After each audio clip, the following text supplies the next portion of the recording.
मकर संक्रांति की शुभकामनाओं के साथ आज बड़ा ही अद्भुत संयोग है स्वामी जी। देखिए, इस्लामिक कैलेंडर का आज 13 रजब है और आज मौला अली की पैदाइश का दिन है। मन कुंत मौला फहाजा अली उन मौला। उधर त्रिवेणी में शाही स्नान हो रहा है, तो ब्रह्म मुहूर्त से ही स्वामी जी त्रिवेणी संगम में दुनिया भर से आए श्रद्धालु अमृत स्नान कर रहे हैं। महाकुंभ का आज पहला शाही स्नान है और आज चूंकि मकर संक्रांति है और ये माना जाता है स्वामी जी कि सूरज आज अपनी राशि बदलता है और इसका असर इंसान की ज़िंदगी पर पड़ता है, उसकी सेहत पर पड़ता है। स्वामी जी समझाएं ये कैसे सूरज अपनी राशि बदल रहा है तो इसका इंसान की ज़िंदगी पर असर कैसे पड़ता है और उसकी सेहत पर असर कैसे पड़ता है। अभ्यास करते करते, योग करते करते ज़रा स्वामी जी इसके बारे में बताइए।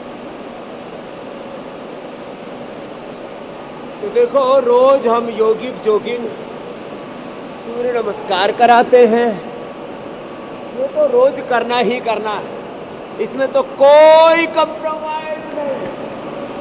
तो योगी जोगिन सूर्य नमस्कार, ये दंड बैठक 10 ऐसे कम से कम बैठक 10 कम से कम दंड यहाँ से शुरू करके और 100 बार तक हम लोगों को लेकर के जाएंगे। यहाँ से शुरू करके और यहाँ से शुरू करके और दक्षिणायन में ऐसा माना जाता है कि ये जो दक्षिणायन है, इस समय पूरी प्रकृति थोड़ी डल होती है, उसमें सुस्ती होती है, थोड़ा प्रमाद होता है। उत्तरायण जो है ये देवताओं का काल है, ये पुरुषार्थ का काल है। ये उधर भी तो बंद करा दो भाई, अगले वाला, ये आगे वाला भी बंद करा दो ना। आपको एक बार कह दिया इतना तो तुम क्या करोगे। तो जो है ये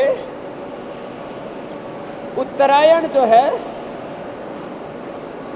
समस्या यह है संसार में, संकेतों से बात समझना चाहिए, लेकिन ये इतने बड़े बड़े महापुरुष हैं तो थोड़ा, इसलिए संसार में जो है सब जगह सुपरविजन की जरूरत पड़ती है, बड़ों को देखना पड़ता है। तो ये जो बड़े हैं, बड़ों का आशीर्वाद, देवता है, ऋषि भी मुनि है, तो ये उत्तरायण जो है ना, ये बड़ों का काल है, ये देवताओं का काल है, ये ऋषियों का काल है। जब सरसैया पर लेटे थे भीष्म पितामह, तो उन्होंने कहा मैं शरीर को छोड़ूंगा, लेकिन जब सूर्य उत्तरायण में आ जाएगा।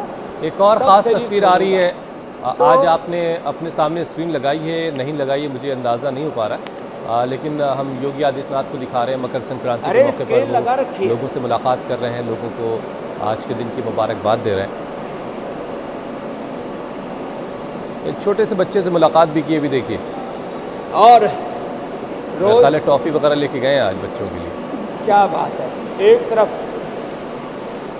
सनातन का महापर्व महाकुंभ, एक तरफ एक योगी आदित्यनाथ जी महाराज जो गोरखपुर में गोरखनाथ मंदिर, जो हमारी योग परंपरा का बहुत बड़ा स्थान है, एक तीर्थ है, एक धाम है, अपनी सनातन योग अध्यात्म की परंपरा का एक बहुत बड़ा वहाँ पर प्रतिष्ठान है। तो ये सनातन का काल है, ये योग काल है, ये देवताओं का काल है, आरोहण का काल है। जब हम देवत्व के मार्ग पर आगे बढ़ेंगे तो ही जीवन में उत्थान होगा। तो ये देवोत्थान का काल है, आत्मोत्थान का काल है, ये सनातन का उत्थान काल है।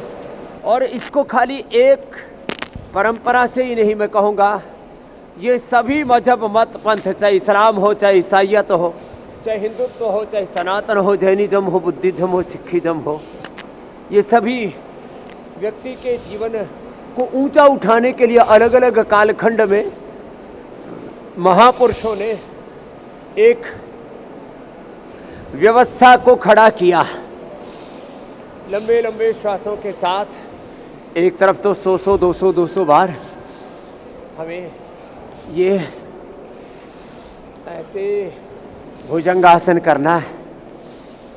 और आप जो समय चक्र की बात कर रहे थे, समय चक्र, काल चक्र, जीवन चक्र, सृष्टि चक्र, अपने शरीर के भी 37 ट्रिलियन सेल्स में जो एनर्जी का चक्र चल रहा है उसके आरोहण का काल है। दो ही शब्द हैं। कुछ ऐसे कर्म हैं जिससे व्यक्ति की शक्ति का पतन होता है, और कुछ ऐसे काम हैं, कुछ ऐसे अनुष्ठान हैं, कुछ ऐसे विधान हैं जिससे व्यक्ति की शक्ति का ऊर्ध्व आरोहण होता है। तो ये जो काल है व्यक्ति के ऊर्ध्व आरोहण का काल है, ये आत्मोत्थान का काल है। और इसलिए हम भी भुजंगासन में ऊपर उठते हुए अब दक्षिणायन से उत्तरायण में प्रवेश कर रहे हैं। और ये उत्तरायण में योग आगे बढ़े, इस उत्तरायण में आयुर्वेद आगे बढ़े, हमारी संस्कृति और प्रकृति ये आगे बढ़े, और इसके साथ पूरा समाज, पूरा राष्ट्र, पूरी मानवता आगे बढ़े। तो आज हमने एक तरफ तो देखो ये आंवला जो करीब मैंने बोला, ये जो आंवले का मुरब्बा, आंवले की कैंडी, ये आंवले का अचार है, ये टनों में बनाते हम। 300 टन आंवला और 100 टन एलोवेरा जहां बनता उस प्लांट से हमने सीधा ये दिखा दिया। कुछ लोग झूठ फैलाते रहते हैं कि पतंजलि में ये तो जॉब वर्क कराते हैं। अरे मैंने कहा भैया हम खुद ही जॉब करते रहते हैं सुबह से शाम तक। 50 ऐसे बड़ी फैक्ट्रियां मेरे भाई हुसैन जी, क्या 50। इसमें लागत लगी है कम से कम 10,000 करोड़ रुपए से ज्यादा का तो मशीनरी और प्लांट से। 50 ऐसे बड़े बड़े इंस्टीट्यूशन से हमने 1 लाख करोड़ रुपए, 50 से ज्यादा ये फैक्ट्रियां, 10,000 से ज्यादा सेंटर और करीब 1 करोड़ कार्यकर्ताओं की ट्रेनिंग, 1 लाख करोड़ रुपए योग आयुर्वेद के उत्थान में लगाया है हमने। क्या बात और अब इससे उत्थान हो रहा है, लोगों को रोजगार मिल रहा है, उपचार हो रहा है, उद्धार हो रहा है।